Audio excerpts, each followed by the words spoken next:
સુરતની વાત છે એટલે આપણે સુરતના પત્રકાર કિરીટભાઈ સાથે આપણે વાત કરીશું કે એ શું કહી રહ્યા છે. કિરીટભાઈ ત્રિવેદી, એમની સાથે વાત કરીશું કે સુરતમાં આજે રેકેટ પકડાયું એમાં ખરેખર શું થયું, કેમ થયું, આ તે બધી એ વાત કરશે અને એની અસર કેવી છે સુરતમાં, એ બધી વાત. કિરીટભાઈ, તમારું સ્વાગત છે ધ ગુજરાત રિપોર્ટમાં. જી ધન્યવાદ સર. તો કિરીટભાઈ, આ સુરતમાંથી તો મોટું હવાલા રેકેટ પકડાયું છે આમ આદમી પાર્ટીનું, અને આખા ગુજરાતમાં અને દેશમાં પણ એની ચર્ચા છે. તો શું થયું તે થોડી દર્શકોને ટૂંકમાં વાત કરશો? જી, સૌથી પહેલા તો દિલીપભાઈ, આપણે એ વસ્તુ સમજવી પડશે કે આમ આદમી પાર્ટીનું એપી સેન્ટર સુરત શા માટે છે. 2015ના પાટીદાર અનામત આંદોલન પછી આમ આદમી પાર્ટીનો ઉદય ગુજરાતમાં થયો અને સુરતની અંદર મહાનગરપાલિકાની ગઈ ટર્મની ચૂંટણીમાં આમ આદમી પાર્ટીને 27 સીટો મળી કોર્પોરેશનની. એ કોર્પોરેશનમાંથી પછી 12 કે 14 જણા જે હતા આમ આદમી પાર્ટીના ઉમેદવારો હતા, એ લોકો પાછા રાજીનામા આપીને ભારતીય જનતા પાર્ટીમાં જતા રહે. આ નજીકના ભૂતકાળની વાત છે, છેલ્લા 5 વર્ષની વાત છે.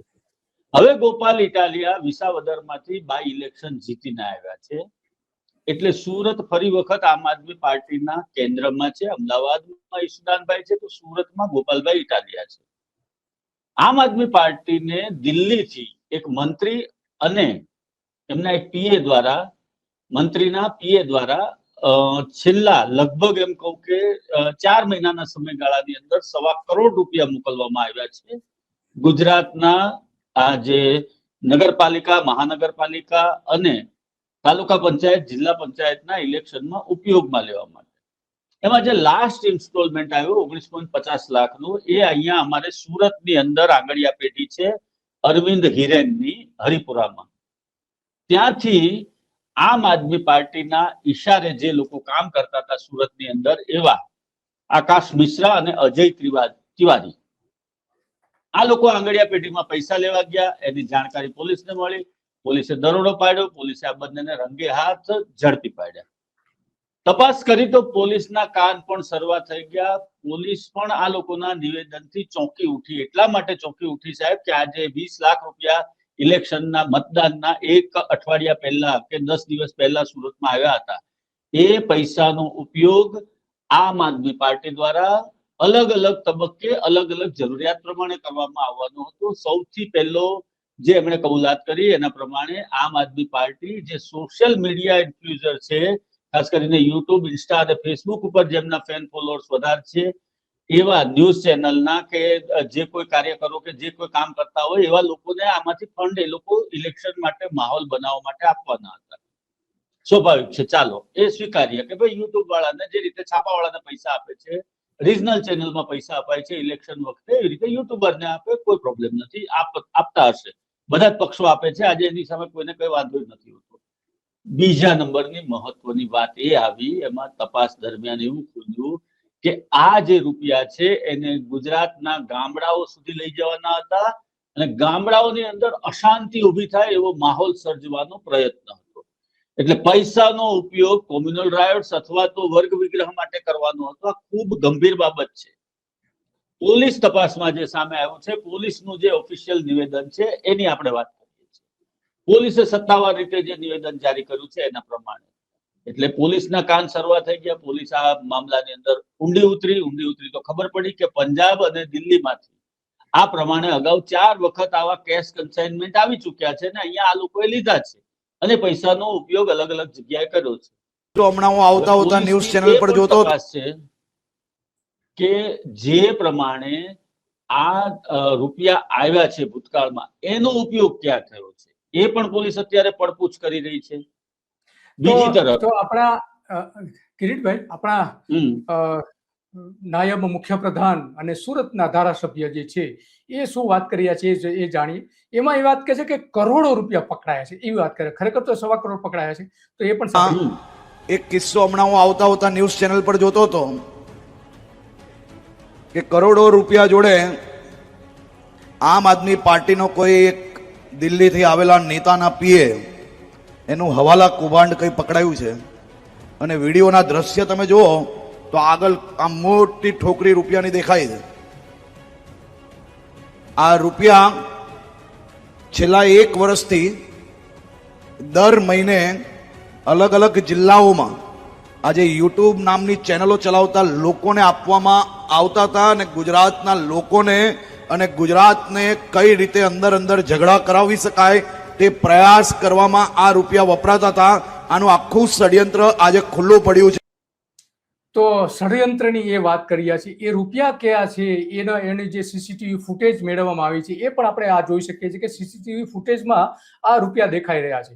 પરંતુ હર્ષ સંઘવી જે કહી રહ્યા છે એ સંપૂર્ણ સત્ય નથી, અર્ધ સત્ય છે. ભાજપ ક્યાં નથી આપતું? યુટ્યુબ ચેનલથી લઈને જે અલગ અલગ ટીવી ચેનલોને કરોડો રૂપિયા દર વર્ષે કાયદેસરના અને ટેબલ નીચેથી બંને રીતે આપી રહ્યું છે. તો હર્ષ સંઘવી જે કહી રહ્યા છે એ અર્ધ સત્ય છે. આપણે જાણીએ છીએ કે સરકારે અનેક અનેક અનેક અનેક જે મીડિયા હાઉસીસ છે એને સરકાર પોતે કોન્ટ્રાક્ટ આપી રહી છે. વિડીયો ફિલ્મ બનાવવાથી લઈને ઘણું બધું આ તે કરી રહ્યા છે. તો હર્ષ સંઘવી જે કહી રહ્યા છે તો એમને ખરેખર ગુજરાતના લોકો પ્રશ્નો પણ પૂછી રહ્યા છે કે તમે કેમ શા માટે કે ગુજરાતના નાયબ મુખ્ય પ્રધાન થઈને આવું જુઠ્ઠું શા માટે બોલી રહ્યા છો? તમે નથી કરતા. તમારા કૌભાંડો કેવા છે એ હવે પછી ચર્ચા કરવાની છે કે તમારા નેતાઓએ કોને કોને પૈસા આપ્યા છે એની પણ આપણે ચર્ચા કરવી છે. એ પહેલા આપણે એ પણ જાણી લઈએ કિરીટભાઈ પાસેથી કે કિરીટભાઈ આ જે પૈસા પકડાયા એમાં શું અત્યારે અસર દેખાઈ રહી છે સુરતમાં અને સુરત બહાર? આપની દ્રષ્ટિએ શું કોઈ રાજકીય રીતે કોઈની અસર દેખાઈ રહી છે ખરી? સાહેબ, પહેલા તો એક મહત્વની વાત એ છે કે જેવી રીતે આપણે એક નાના એવા ઉદાહરણથી એક વાતથી સમજીએ કે રાજીવ ગાંધી વડાપ્રધાન હતા ત્યારે એમણે એક નિવેદન આપ્યું હતું કે ભાઈ હું દિલ્હીથી ₹1 મોકલું છું સામાન્ય માણસના કામ માટે, ગરીબ માણસના કામ માટે, તો ગરીબ માણસ સુધી 15 પૈસા પહોંચે છે. આ બહુ જૂનું વિધાન છે, 40 વર્ષ પહેલાનું, ને લોકો એની ખૂબ વાત પણ કરતા રહેતા હોય છે કે ભાઈ 15 પૈસા જ પહોંચે છે સામાન્ય માણસ સુધી. તો હવે રાજ્યના નાયબ મુખ્યમંત્રી નિવેદન આપે છે કે કરોડો રૂપિયા પકડાયા છે. તો ભલે કરોડ, 1.25 કરોડનું જ આખી વાત છે, 1.25 કરોડની છે, પણ એ સુરત થી ગાંધીનગર પહોંચે ત્યાં સુધીમાં કરોડો થઈ જાય ને સાહેબ. આપણે એવું સ્વીકારીને ચાલવાનું, બીજી વસ્તુ આપણે કહ્યું કે કિરીટભાઈ, આપણે હર્ષ સંઘવીને એક વિડીયો બતાવીએ કે એના જ નેતા દાહોદમાં કઈ રીતે પૈસાના બંડલ લઈને પૈસા વેચી એના હાથમાં જે પૈસા છે આ નેતાના વચ્ચે જે ફરી રહ્યા છે. અરે અમારા ગામમાં આવીને ફળિયા દેખો કે કાકા કામ થાય પંચાયતનું પૈસા આપવાનો પ્રયત્ન કરી રહ્યા છે. પહેલા પંચાયતનો ઠરાવ આપી દે કે પંચાયત વિભાજનનો, બાકી અમારે કોઈ વોટ નહીં કોણ કરશે? એ હાથમાં જો પૈસા બંડલ ઊંચું કર્યું કે સરપંચ નહીં આપતો, આ જો બંડલ ઊંચું કર્યું એના હાથમાં નોટો સ્પષ્ટપણે દેખાઈ રહી છે. તો આપણે હર્ષ સંઘવીને કહીએ કે આ ચૂંટણી પંચને કે આ જે પૈસાની વેચણી થતી હતી એમાં પણ પગલા લો. તમારા જ નેતાઓ ત્યાં બધું કરી રહ્યા છે. તો સવાલ એ આવીને ઉભું રહે છે. અને બીજી બાજુ સવાલ એ આવીને ઉભો રહે છે કે આ બધું જે થઈ રહ્યું છે એમાં પૈસાની ભરપૂર વેચણી પણ થઈ રહી છે. અમદાવાદના એ પણ એવું જ કહી રહ્યા છે કે મને પૈસાની ઓફર થઈ હતી. તો હર્ષ સંઘવીને તપાસ કરવી જોઈએ. હું જોધપુર વોર્ડ કોંગ્રેસની ઉમેદવાર છું. મ્યુનિસિપલ કોર્પોરેશન કાલ રાત્રે જોધપુર વોર્ડની જે ભાજપની પેનલ છે એ મારા ઘરે આવી હતી અને બપોરથી મને એ લોકોએ ટ્રાય કરવાનું સ્ટાર્ટ કરી દીધું છે કે મારું ફોર્મ પાછળ ખેંચી લઉં.